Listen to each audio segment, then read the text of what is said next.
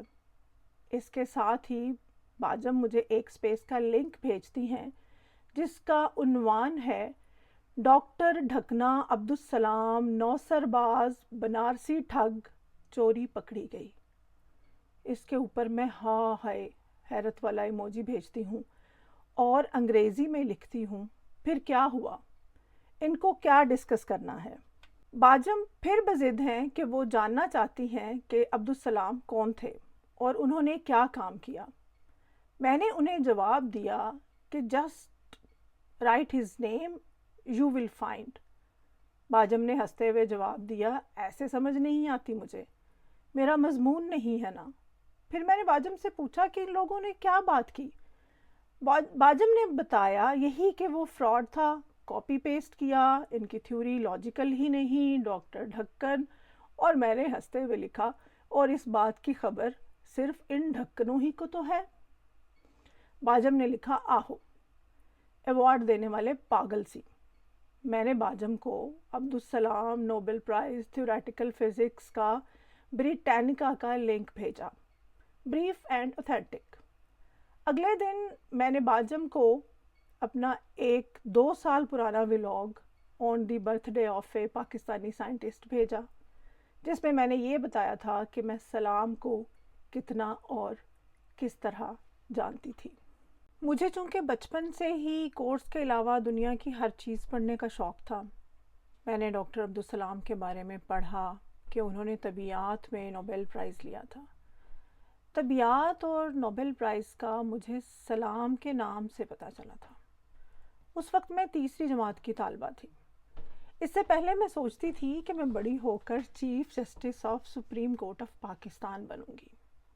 پھر جب نوبل انعام اور طبیعیات کا پتہ چلا تو سوچا کہ ڈاکٹر عبدالسلام بنوں گی۔ اس سے زیادہ مجھے علم نہیں تھا۔ انہی دنوں میں نے سیرت نبوی صلی اللہ علیہ وسلم کی چھوٹی چھوٹی کتابیں بھی پڑھی تھیں۔ 8 سال کی عمر میں اپنے روحانی آئیڈیل نبی کریم صلی اللہ علیہ وسلم اور سائنسی آئیڈیل ڈاکٹر عبدالسلام بنا چکی تھی۔ مجھے کیا علم تھا کہ ایک دن میرے ان دونوں آئیڈیلز کو آمنے سامنے کھڑا کر کے لوگ لڑ رہے ہوں گے۔ مجھے آج بھی ڈاکٹر عبدالسلام کے مذہب سے کوئی دلچسپی نہیں ہے، لیکن ان کے سائنسی کام کو جھوٹ اور فراڈ کہنے والوں کی عقل پر صرف ماتم کر سکتی ہوں۔ ڈاکٹر سلام اپنے آپ کو احمدی کہتے تھے۔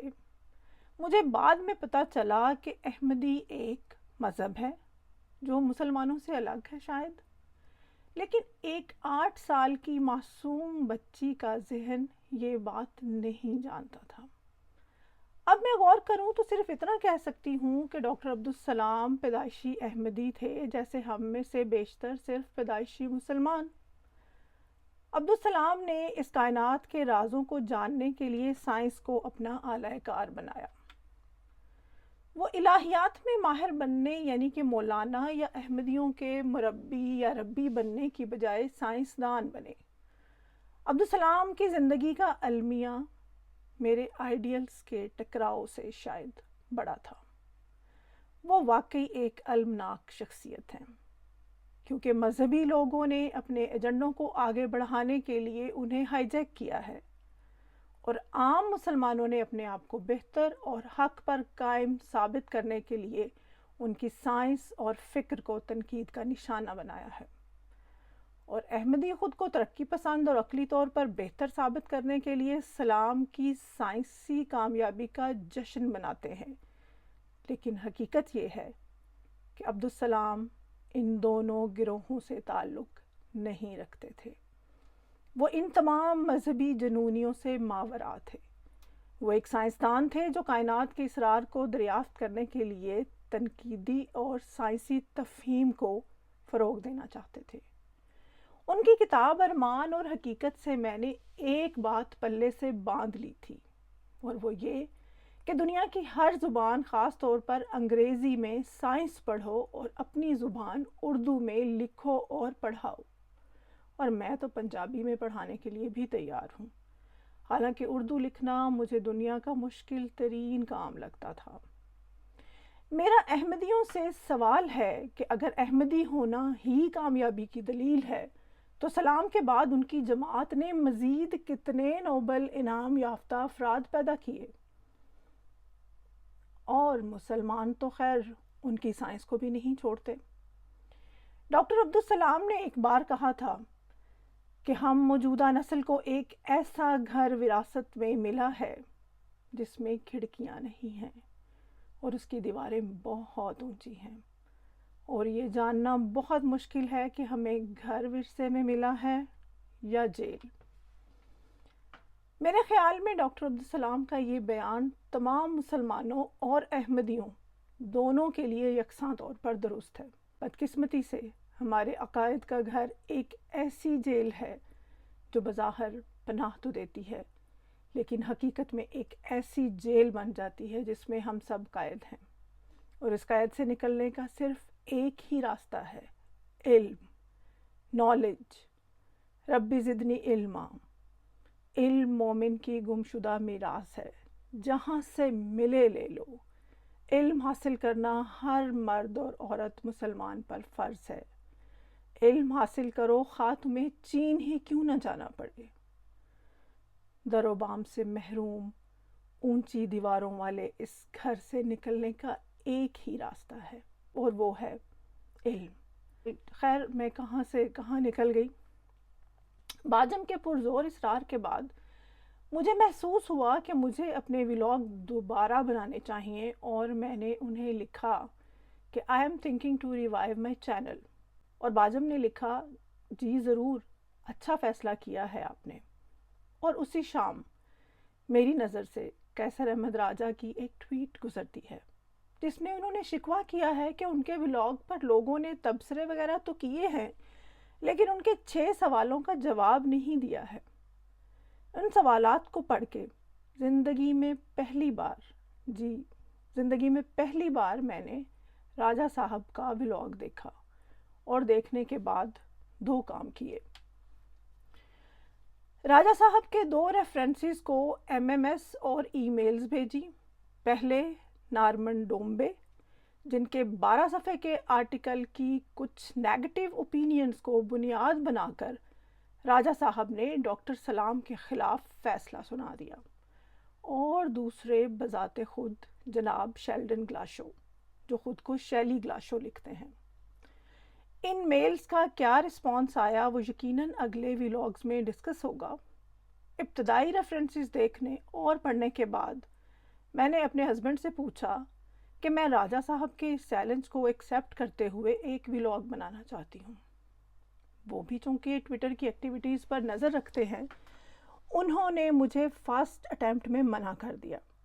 جب میں نے اصرار کیا اور اپنے ریفرنسز دکھائے تو انہوں نے مجھے اجازت دے دی، لیکن ساتھ ہی یہ بھی بتایا کہ راجہ صاحب کے فالوورز آپ کو بہت بدنام کریں گے۔ تو میں نے جواب دیا کہ اللہ کے بھروسے اور اپنے پاکستانی سائنسی آئیڈیل کی سائنس کو ڈیفینڈ کرنے کے لیے ہر بدنامی قبول ہے۔ اللہ کا نام لے کر میں نے یہ کوٹ ٹویٹ کر دی راجہ صاحب کی ٹویٹ کے جواب میں۔ آپ کے ان سوالات کو پڑھ کر آپ کی ویڈیو دیکھنے کا اتفاق ہوا۔ آپ کی پروفیشنلزم اور پریزنٹیشن کی تعریف کرنا چاہوں گی۔ لہجے کی روانی اور باڈی لینگویج کی اتھارٹی بھی کمال ہے۔ دا انفینٹی پزل کا لہرانا بھی زبردست۔ اور آپ کی ویڈیو کا جوابی ویلاگ بناؤں تو آپ کی طرف سے کیا لیبل ملے گا مجھے؟ اس ٹویٹ میں ایک تھریڈ کی شکل میں نے کیسر احمد راجہ کی طرف سے مہیا کردہ 3 دستاویزات کا عمیق یعنی کہ گہرا مطالعہ کر کے جواب دینے کا ارادہ کیا ہے۔ میری اس ٹویٹ کا کیسر راجہ صاحب نے بہت مناسب جواب دیا اور لکھا، بہت شکریہ آپ کا، علم کو ایسے ہی فروغ ملتا ہے، آپ ضرور رسپانس کریں، مجھے خوشی ہوگی کہ بالآخر بات تحقیقی بنیادوں پر آگے بڑھے گی اور گالیوں اور بددعاؤں کے سلسلے کا اچھا متبادل پیدا ہوگا، اور ساتھ ایک سمائلی بھی۔ بس پھر کیا تھا، بقول فیض احمد فیض، بھولے سے مسکرا تو دیے تھے وہ آج فیض، بھولے سے مسکرا تو دیے تھے وہ آج فیض، مت پوچھ ولولے دلے ناکردہ کار کے۔ بات پچھلی صدی کی تھی اور سائنس کی سب سے مشکل یعنی کہ تھیوریٹیکل فزکس اور یونیفیکیشن تھیوری کی، اور الزام میرے سائنسی آئیڈیل پر۔ اللہ نے تھوڑا بہت علم بھی دیا ہے، اور بقول ڈاکٹر علامہ محمد اقبال، بے خطر کود پڑا آتش نمرود میں عشق، عقل ہے محو تماشائے لب بام ابھی۔ یونیفیکیشن پر میں نے کوئی 2 سال پہلے ایک ولاگ بنایا تھا، راجہ صاحب کو ٹیگ کر کے ٹویٹر پہ ڈالا تھا اور ان کو فالو بھی کیا کہ شاید وہ کوئی رسپانس دینا چاہیں، لیکن ان کی طرف سے کوئی جواب موصول نہیں ہوا۔ وقتاً فوقتاً لوگوں کے ویلاگز کی شکل میں رسپانس آ رہے ہیں، وہ دیکھنے کے بعد میں نے راجہ صاحب کو ٹیگ کیے ہیں، لیکن شاید ان کی نظر سے نہیں گزرے۔ ظاہر ہے کہ وہ مصروف انسان ہیں، کچھ کا انہوں نے رسپانس دیا ہے ریسنٹلی، لیکن بہرحال اتنے بڑے بڑے کاموں کا بیڑا اٹھا رکھا ہے انہوں نے، تو وہ اپنے ٹائم کے مطابق ہی جواب اور رسپانس دیں گے، اور دے بھی رہے ہیں۔ میری ٹویٹ کے بعد دونوں طرف کے مذہبیوں کے جوابات شروع ہو گئے۔ مسلمان اور احمدی دونوں آپس میں سرگرم تھے، اور اس سب میں کہیں سائنس تھی، نہ سائنسدان اور نہ ڈاکٹر سلام۔ افسوس۔ مجھے راجہ صاحب کے دوستوں کی طرف سے جانو جرمن اور لبرل آنٹی کے خطابات ملے۔ کسی نے کہا کہ ولاگ نہیں کر سکتی، کسی نے کہا کہ 15 منٹ کا ولاگ ہی تو کرنا ہے، کیوں نہیں کر رہی۔ کسی نے اوریجنل پیپر مانگے ڈاکٹر صاحب کے، اور الغرض جتنے اکاؤنٹ اتنی ٹویٹس اتنی باتیں۔ 2-4 ٹویٹس میں گوگل کرو گوگل کرو گوگل کرو کا مشورہ بھی دیا گیا، اور پھر میں نے واقعی گوگل کر لیا اور پیچھے مڑ کے نہیں دیکھا۔ Google, Facebook, Twitter, YouTube, LinkedIn, ResearchGate, London review of books, Google Scholar, Scopus, کیا کچھ نہیں دیکھا، اور نہ جانے کتنے ریفرنس اور کتابیں حاصل کی، کچھ مفت اور کچھ پیسوں والے آرٹیکل۔ میرے ان تمام شاگردوں کا شکریہ جو مجھے ہر ریفرنس، خواہ وہ کوئی ریسرچ پیپر ہو یا کتاب، کسی جن کی طرح ڈھونڈ کر لا دیتے ہیں، اور میں ان کو پڑھ رہی ہوں۔ اگر میں اپنا اور کیسر احمد راجہ صاحب کا مقابلہ کروں تو میں کسی طور بھی ان کو چیلنج کر کے جیت نہیں سکتی۔ سوشل میڈیا پر ان کے لاکھوں فالوورز ہیں، اور میں صرف سائنس سے محبت کرنے والی آج کل اپنے بچوں میں مصروف گھریلو زندگی گزارتی سیدھی سادی ماں، ریسرچ کو چھوڑے ہوئے 10 سال ہو گئے ہیں۔ صرف پاکستان کی ایک انجینئرنگ یونیورسٹی میں آن لائن پڑھاتی ہوں یا کبھی کبھی یوٹیوب پر ولاگ بنا لیتی ہوں۔ میرا اور راجا جی کا کوئی مقابلہ نہیں ہے، لیکن بات چونکہ فیکٹس کی ہے تو بات تو ہوگی۔ اگلے ولاگ میں میں راجا صاحب کے تینوں ریفرنسز اور ان کے آتھرز پر بات کروں گی۔ میں یہ نہیں جانتی کہ یہ سلسلہ کتنے ولاگز پر مشتمل ہوگا، مجھے کوئی جلدی بھی نہیں ہے، لیکن ہر بات کا جائزہ لیا جائے گا۔ میرے ریسورسز ناروے کی سب سے سستی دکان سے خریدی گئی کاپیاں، لیڈ پینسلیں، ایک موبائل فون، انٹرنیٹ کنیکشن اور نایاب مواد مہیا کرنے کے لیے میرے شاگرد، اور اللہ کے نام کے ساتھ ایک ارادہ۔ یونیفیکیشن میرے دل کے قریب ہے، کیونکہ اس کے بعد میرے اخلاص کا سفر شروع ہوتا ہے۔ یونیفیکیشن از ایکچولی پیوریفیکیشن، اور اس پیوریفیکیشن کے لیے، اس یونیفیکیشن کے لیے میں اپنے علم کو بڑھانے کے لیے کسی بھی حد تک جا سکتی ہوں، اور آپ لوگوں کے ساتھ اپنے تجربات کو شیئر کرتی رہوں گی۔ اگلے ولاگ تک اجازت چاہتی ہوں۔ آپ کی اپنی ڈاکٹر شہلا۔ اللہ حافظ۔